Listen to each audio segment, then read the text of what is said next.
षष्ठ स्कंद अर्थ चतुर्थाध्याय। दक्ष के द्वारा भगवान की स्तुति और भगवान का प्रादुर्भाव।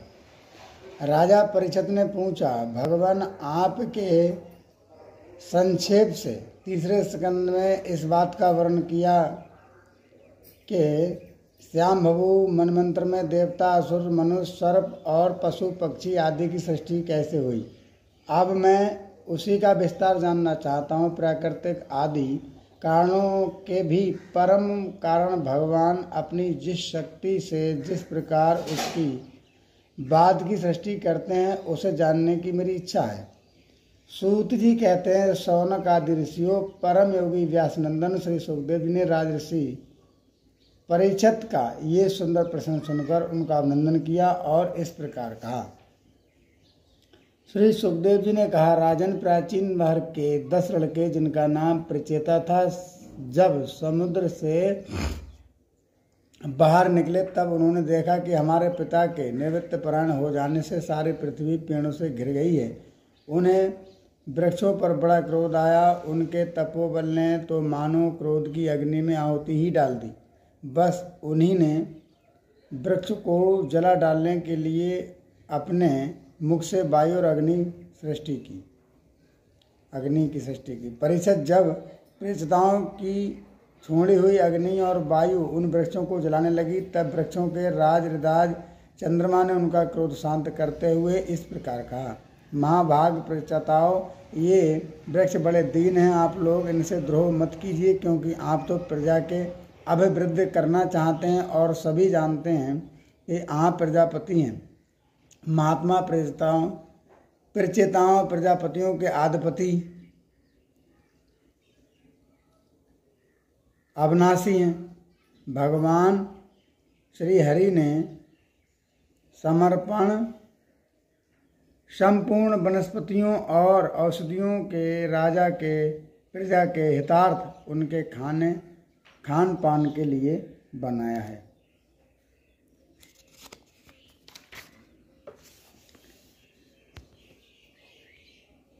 संसार में पंखों से उड़ने वाले 4 प्रकार के यानी 4 प्राणियों के भोजन, फल, पुष्पादि अचर पदार्थ हैं।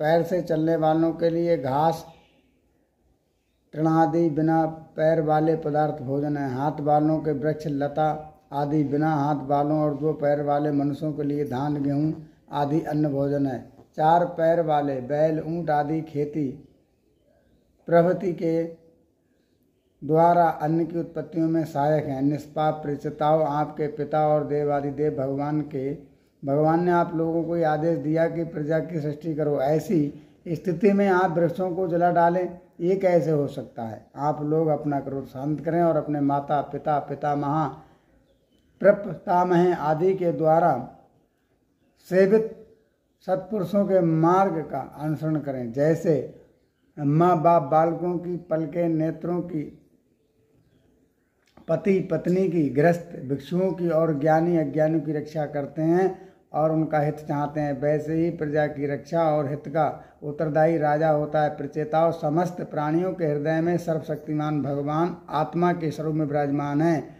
इसीलिए आप लोग सभी को भगवान का निवास स्थान समझें।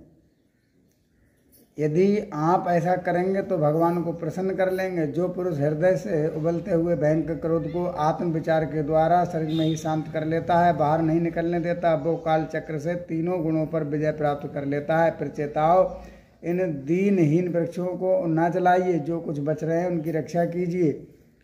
इससे आपका भी कल्याण होगा और श्रेष्ठ कन्या का पालन इन वृक्षों ने ही किया है।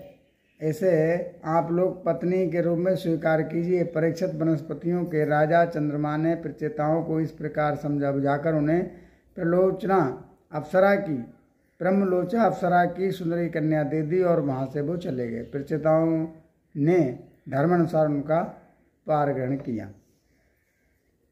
उस कन्या का। उन्हीं प्रचेताओं के द्वारा उस कन्या के गर्भ से प्रचेतस दक्ष की उत्पत्ति हुई। फिर दक्ष की प्रजा सृष्टि से तीनों लोक भर गए। इनका अपनी पुत्रियों पर बड़ा प्रेम था।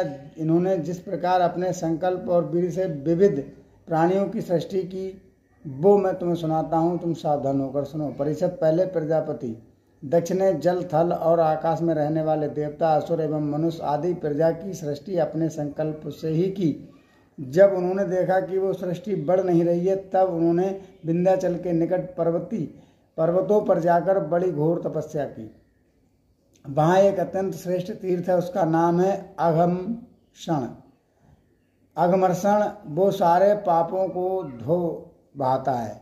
दक्ष प्रजापति उस तीर्थ में त्रिकाल स्नान करते और तपस्या के द्वारा भगवान की आराधना करते। प्रजापति दक्ष ने इंद्रियातीत भगवान की हंस गुहा नामक स्त्रोत से स्तुति की थी। उसी से भगवान उन पर प्रसन्न हुए थे। मैं तुम्हें वो स्तुति सुनाता हूँ। दक्ष प्रजापति ने इस प्रकार स्तुति की थी। भगवान, आपकी अनुभूति, आपकी चित्त शक्ति अमोघ है।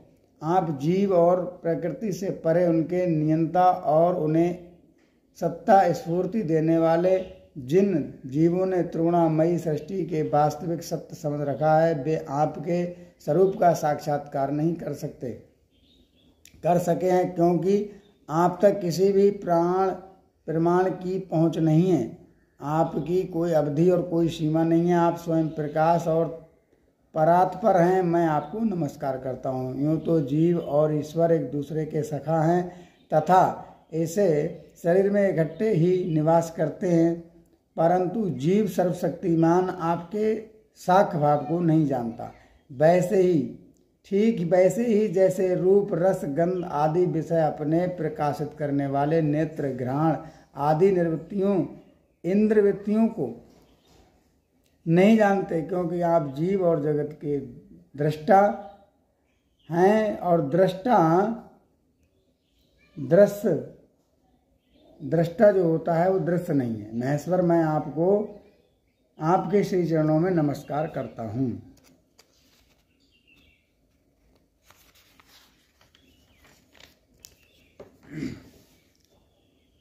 देह, प्राण, इंद्रियें, अंतकरण की वृत्तियाँ, पंच महाभूत और उनकी तन्मात्राएं, ये सब जड़ होने के कारण अपने को और अपने से अतिरिक्त को भी नहीं जानते, परंतु जीव सब को और इनके कारण सत्व, रज और तम इन तीन गुणों को भी जानता है, परंतु वो भी दृश्य अथवा ज्ञेय रूप में आपको नहीं जान सकता, क्योंकि आप ही सबके ज्ञाता और अनंत है। इसलिए प्रभु, मैं तो केवल आपकी स्तुति करता हूँ। जब समाधि काल में प्रणाम, विकल्प और विपर्य रूप विविध ज्ञान और स्मरण शक्ति का लोप हो जाने से इस नाम रूप आत्मा जगत का निरूपण करने वाले का मन उपरत हो जाता है, उस समय बिना मन के भी केवल सच्चिदानंदमयी और स्वरूप स्थिति के द्वारा आप प्रकाशित होते रहते हैं। प्रभु, आप शुद्ध हैं और शुद्ध हृदय मंदिर ही आपका निवास स्थान है। आपको मेरा नमस्कार है। जैसे याज्ञिक लोग काष्ठ में छिपे हुए अग्नि को समधेनी नाम के 15 मंत्रों के द्वारा प्रकट करते हैं, वैसे ही ज्ञानी पुरुष अपनी 27 शक्तियों के भीतर गुण भाव से छिपे हुए आपको अपनी बुद्धि के द्वारा हृदय में ही ढूंढ निकालते हैं। जगत में जितनी भिन्नताएं देख पड़ती हैं, वे सब माया की ही हैं। माया का निषेध कर देने पर केवल परम सुख के साक्षात्कार स्वरूप आप ही अविशेष रहते हैं, परंतु जब विचार करने लगते हैं तब आपके स्वरूप में माया की उपलब्धि निर्वचन हो जाती, नहीं हो सकती। अर्थात माया ही आप ही हैं, माया भी आप ही हैं, अतः सारे नाम और सारे रूप आपके ही है। प्रभु, आप मुझ पर प्रसन्न होइए, मुझे आत्म प्रसाद से पूर्ण कर दीजिए। प्रभु, जो कुछ वाणी से कहा जाता है अथवा जो कुछ मन, बुद्धि और इंद्रियों से ग्रहण किया जाता है, वो आपका स्वरूप नहीं है, क्योंकि वो तो गुण रूप है और आप गुणों की उत्पत्ति और प्रलय के अधिष्ठान है। आप में केवल उनकी प्रतीत मात्र है। भगवान, आप में ही ये सारा जगत स्थित है, आपसे ही निकला है और आपने और किसी के सहारे नहीं, आपने ही इसका निर्माण किया है। आपने ही, यानी कि आप स्वयं ने इसका निर्माण किया है और आपका ही है और आपके लिए ही है। इसके स्वरूप में बनने वाले भी आप हैं और बनाने वाले भी आप ही हैं। बनने बनाने की विधि भी आप ही हैं और आप ही सबसे काम लेने वाले भी हैं। जब कार्य और कारण का भेद नहीं था तब भी आप स्वयं सिद्ध स्वरूप में स्थित थे। इसी से आप सबके कारण भी हैं। सच्ची बात तो यह है कि आप जीव जगत के भेद और जगत भेद के सर्वथा रहित एक अद्वितीय हैं। आप स्वयं ब्रह्म हैं। आप मुझ पर प्रसन्न हो प्रभु। आपकी ही शक्तियाँ वादी प्रतिवादियों के विवाद और संवाद एक मत का विषय होती है और उन्हें बार बार मोह में डाल दिया करती है। आप अनंत, आप अपरकृत कल्याण गुणों से युक्त एवं स्वयं अनंत हैं। मैं आपको नमस्कार करता हूँ भगवान। उपासक लोग कहते हैं कि प्रभु हस्त पदादि से युक्त साकार विग्रह है और सांख्यवादी कहते हैं कि भगवान हस्त पदादि विग्रह से रहित निराकार हैं। यद्यपि इस प्रकार वे एक ही वस्तु के दो परस्पर विरोधी धर्मों का वर्णन करते हैं परंतु फिर भी उसमें विरोध नहीं है। उसमें विरोध नहीं है क्योंकि दोनों एक ही परम वस्तु में स्थित हैं। बिना आधार के हाथ पैर आदि का होना संभव और निषेध की भी कोई अवधि नहीं होनी चाहिए। आप ही आधार और निषेध की अवधि हैं। इसलिए आप साकार निराकार दोनों से ही अवरुद्ध सम पर ब्रह्म हैं। प्रभु आप अनंत हैं। आपका ना तो कोई प्राकृतिक नाम है और ना कोई प्राकृतिक रूप। फिर भी जो आपके चरण कमलों का भजन करते हैं उन पर अनुग्रह करने के लिए आप अनेक रूपों में प्रकट होकर अनेकों लीलाएं करते हैं तथा उन रूपों एवं लीलाओं के अनुसार अनेकों नाम धारण कर लेते हैं। परमात्मन आप मुझ पर कृपा प्रसाद कीजिए।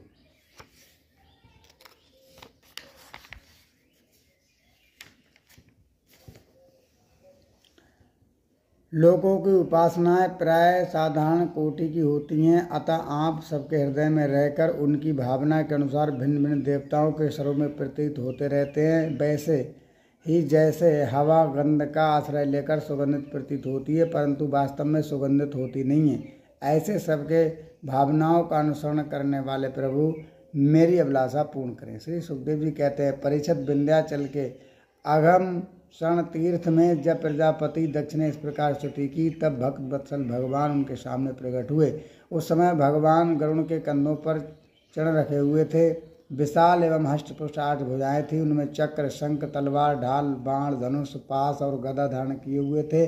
वर्षाकालीन मेघ के समान श्यामल शरीर पर पीताम्बर फहरा रहा था। मुखमंडल प्रफुल्लित हो रहा था। नेत्रों से प्रसाद की वर्षा हो रही थी। घुटनों तक वनमाला लटक रही थी। वक्ष स्थल पर सुनहरी रेखा श्रीवत्स चिन्ह और गले में कौस्तुभ मणि जगमगा रही थी। बहुमूल किरीट कंकन मकराकृत कुंडल करधनी अंगूठी कड़े नूपुर और बाजूबंद अपने अपने स्थान पर सुशोभित हो रहे थे। त्रिभुवनपति भगवान ने त्रिलोक विमोहन रूप धारण किया था। नारद नंद सुनंद आदि पार्षद उनके चारों ओर खड़े थे। इंद्र आदि देवेशगण स्तुति कर रहे थे तथा सिद्ध गंधर्व और चारण भगवान के गुणों का गान कर रहे थे।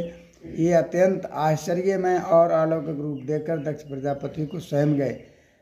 प्रजापति दक्ष ने आनंद से भरकर भगवान के चरणों में साष्टांग प्रणाम किया।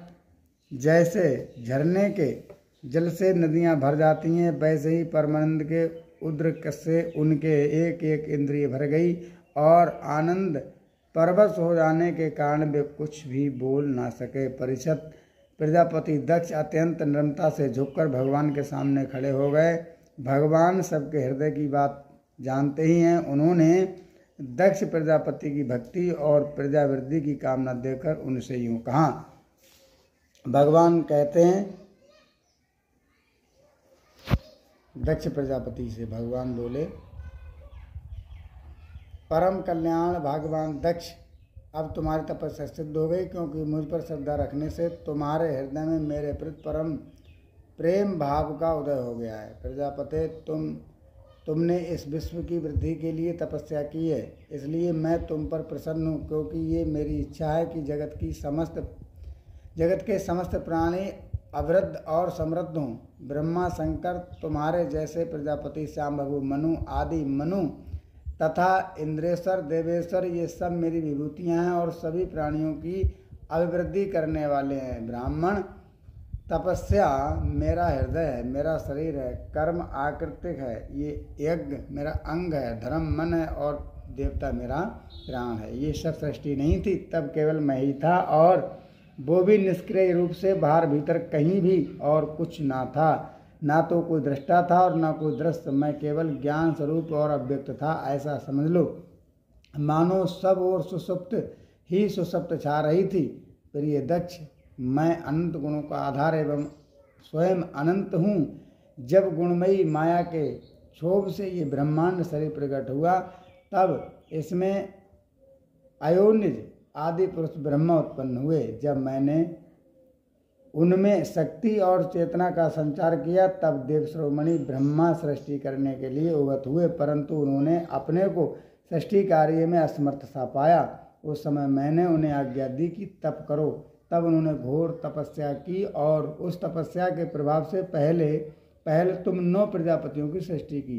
प्रिय दक्ष, देखो ये पंचजन प्रजापति की कन्या अस्कनी है, इसे तुम अपनी पत्नी के स्वरूप में ग्रहण करो। अब तुम गृहस्थोचित स्त्री सहवा स्वरूप धर्म को स्वीकार करो। ये अस्कनी भी उसी धर्म को स्वीकार करेगी, तब तुम इसके द्वारा बहुत सी प्रजा उत्पन्न कर सकोगे। प्रजापति, अब तक तो मानसी सृष्टि होती थी, परंतु अब तुम्हारे बाद सारी प्रजा मेरी माया से स्त्री पुरुष के संयोग से ही उत्पन्न होगी तथा मेरी सेवा में तत्पर रहेगी। इससे पहले मानसिक मतलब मंत्रों से, मन से, सोचे से सृष्टि बन जाती थी, जैसे ब्रह्मा जी ने बनाई।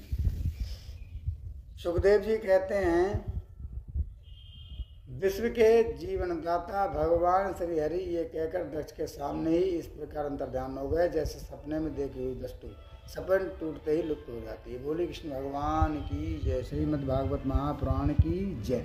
इत श्रीमद् भागवते महापुराणे परमहंसाय संहितायां षठ स्कंदे चतुर्थ अध्याय। अब कल की जो कथा होगी वो श्री नारद जी के उपदेश से दक्ष पुत्रों की वृत्ति तथा नारद जी को दक्ष का श्राप। जय श्री राधे, जय श्री श्याम। आप लोग वीडियो सुनते हैं, भागवत का अध्ययन करते हैं, ये आप लोगों का बड़ा बड़ा सौभाग्य है। धन्यवाद है। जय श्री राधे, जय श्री श्याम।